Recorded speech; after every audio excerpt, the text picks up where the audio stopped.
All right, also new tonight here on The Current, we have some history news to share. What you're looking at right now is part of the Henry W. Immke Exhibit in Princeton. Henry was a photographer in Princeton from 1866 to 1923. He is estimated to have taken more than 30,000 photos over his career.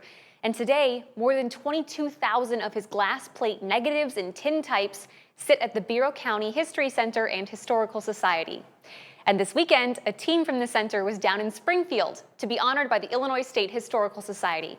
Both the Immke Exhibit and the center's magazine, The Chronicle, have been named the 2026 Best of Illinois History Award winners. So we have the Bureau County History Society curator, Jessica Gray, and executive director, Lex Poppins, joining us right now. Thank you both so much for being here with us today, and congratulations. What was it like in Springfield this weekend?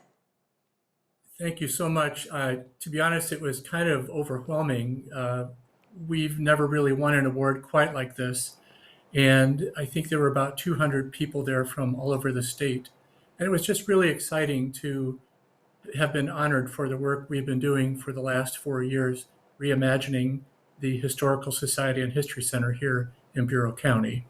We've got some photos you guys sent over from this weekend. We're going to show them off in just a second here. While we talk about the Immke exhibit, the Historical Society began the very long process of restoring these negatives all the way back in 1987, and that work is just now expected to be completed this year. So what did it take to accomplish all of this, and why is it so important? Well, we've spent around 36,000 hours scanning these slides, and it is a tremendous achievement to have them all digitized. And we are able to provide digitized copies of these images to descendants of people who are in these photographs. And it's such a unique opportunity for us to bring history to people today. Jessica, I don't want to get this number wrong. Can you tell us how heavy physically is this full collection? 4 tons. 4 tons. That's incredible. And we're looking at right now is some of the photos of all the volunteers that it took to come together and create this collection. And I am really curious to you guys. I mean, I know he's from Princeton, but really what makes Mr. Immke's collection so remarkable? It's a catalog of life in a small town, in a small county. And it's, streetscapes and parades and businesses and families. And it's generations of people. There's probably, if we have 22,000 images, just think of how many people are in these photographs. The diligence and the dedication and care that he took with each photograph is just remarkable. And we're so honored to have his collection in our broader collection here at the History Center. I know this is not the reason why you guys do this, but I am curious, do either of you have family members in this collection?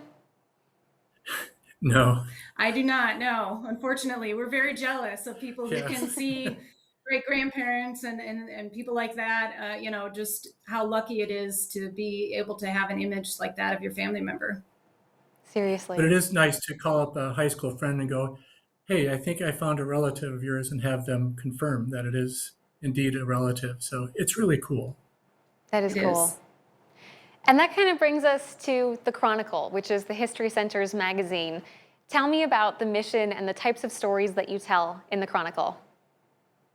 What we have been able to do is, as we're investigating images in the Immke collection, Jessica has been taking the time to find the backstory on these people. So it went from being an 8-page newsletter when we first came here 4 years ago to a full-blown magazine, because we keep finding all these incredible stories about the people of Bureau County. And it's grown really popular. We're in 49 states and 89 Illinois cities.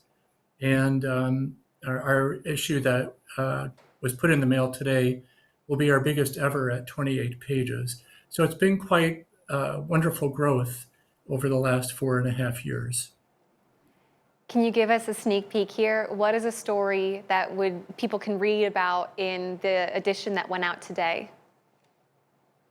Well, our cover story is on Mary Elizabeth Walker Layton, whose statue is in our Oakland Cemetery, just down the block from our History Center. And there's a little bit of a mystery surrounding her, that her grave is never without flowers, even though she died 126 years ago. And so we took a look at her and why is she so special? And it turns out that she was a world-renowned soprano, an opera singer who trained a famous opera singer, Elizabeth Parkina, whose music can be found today on YouTube. So it's sort of a past merging with the present in Little Bureau County. So we're thrilled to be able to share that story with people. And that's just it, right? Is that if we didn't have people that are dedicated like you guys and the History Center in Bureau County, we might not remember or know to tell these stories. So I cannot thank you guys enough for your work that you do and your time today. Congratulations on your state award. It is very well deserved. Thank you very much. Thank you. And hey, for you guys at home, if you want to share this story or go visit the Bureau County History Center, we have all that information up on our website, WQAD.com, underneath the As Seen on TV tab.